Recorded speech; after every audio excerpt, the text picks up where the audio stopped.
Bienvenue à un nouvel épisode de Médecine in 3 minutes. Alors, le sujet d'aujourd'hui est à propos du syndrome malin des neuroleptiques comparé au syndrome de sérotonine. Qu'est-ce que c'est que le syndrome malin des neuroleptiques?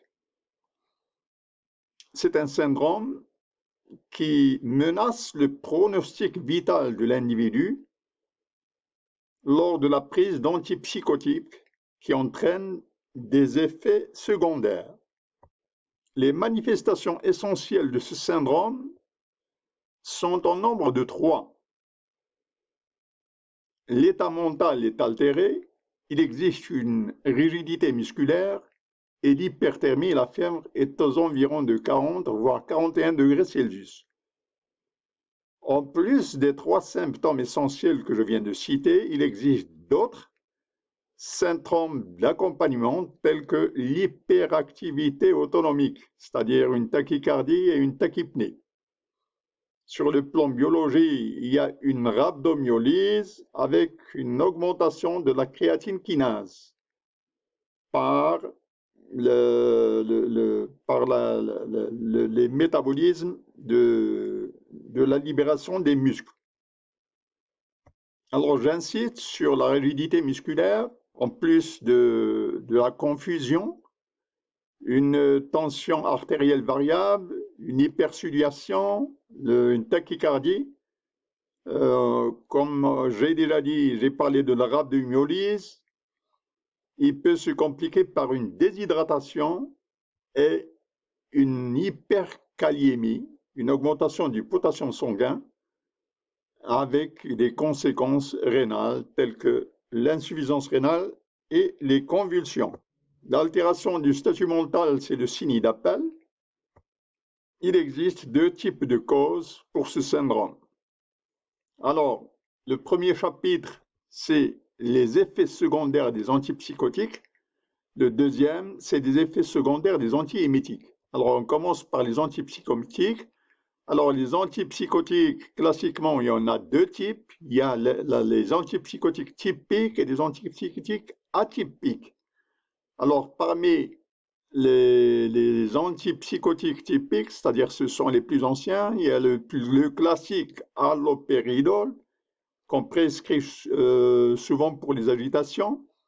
Ensuite, il y a la chlorpromazine et la thioridazine. Alors, comme antipsychotique atypique, on a essentiellement 2, la clozapine et la risperidone. Voilà pour ce qui est des effets secondaires des antipsychotiques. Voyons maintenant ce qu'on est des antiémétiques. Pour les antiémétiques, on retient essentiellement 2, le méthoclopramide et la promethazine. Alors, devant ce syndrome, quelle conduite à tenir? Alors, premièrement, il faut traiter la rigidité musculaire. Par quoi? Par les benzodiazépines. Pour l'hyperthermie, on utilise le dantrolène. Et comme traitement de fond, puisque les antipsychotiques, c'est la dopamine, donc il faut donner un agoniste de la dopamine. Alors cet agoniste de la dopamine, c'est la bromocriptine. On a traité une agitation importante par un antipsychotique qui est l'allopéridol, mais si cet allopéridol donne des effets secondaires, tels que le syndrome malin des antipsychotiques, eh bien, on donne un antidopamine qui est la bromocriptine. Alors maintenant, nous passons au syndrome de sérotonine. C'est un syndrome pratiquement qui est le même que le précédent, avec quelques nuances, avec quelques différences. Alors, de quoi il s'agit? C'est un syndrome secondaire à des drogues, à des médications sérotonergiques, et les symptômes varient de simples à sévères. Alors, quand les symptômes sont simples, on commence par une hypertension, un rythme cardiaque accéléré, une hyperthermie à 40 voire 41 degrés, une agitation, une augmentation des réflexes, une hypersudation, une dilatation des pupilles, une diarrhée, voire des convulsions. Alors, il faut insister sur l'hyperréflexie ou le myoclonus, sur la dilatation de la pupille, sur l'hypersudation, la diarrhée. Alors, d'autres symptômes tels que la rigidité de roue, celle qu'on observe, un peu semblable à ce qu'on observe dans le Parkinson. Il existe aussi ce qu'on appelle le bruxisme. C'est quoi? C'est le graissement des dents. Alors, sans oublier, bien sûr, l'agitation et l'hypersudation.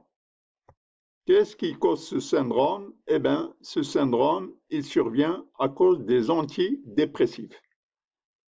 Alors, trois classes d'antidépressifs. En général, on utilise les inhibiteurs sélectifs du récaptage de la sérotonine, les SSRI, parmi eux la fluoxétine et la sertraline. Ensuite, on utilise les inhibiteurs de la récapture de la sérotonine, norépinéphrine, SNRI.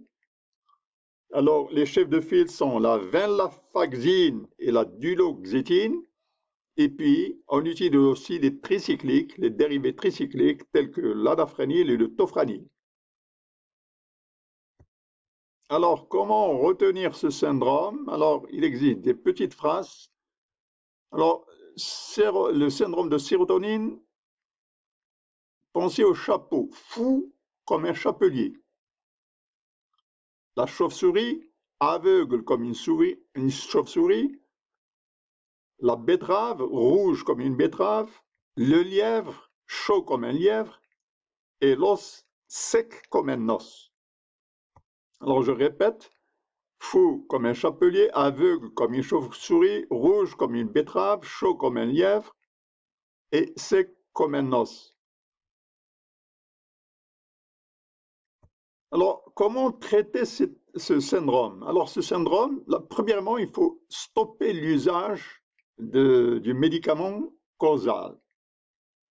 Ensuite, donner des agonistes de la sérotonine tels que la cryptoheptadine. Il faut contrôler le myoclonus par les benzodiazépines. Il faut contrôler l'hyperthermie par le dantrolène. Alors, dans les heures qui suivent, il faut donner du charbon. Et sans oublier qu'il ne faut jamais associer le charbon à la cyproheptadine.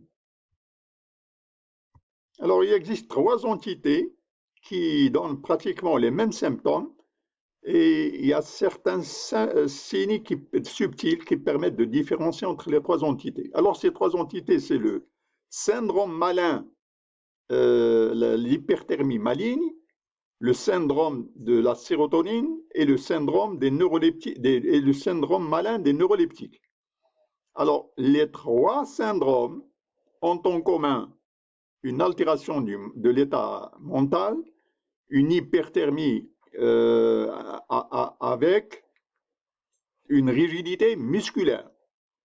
Maintenant, pour différencier les trois, alors, en ce qui concerne le syndrome, l'hyperthermie maligne, elle survient après quelques minutes.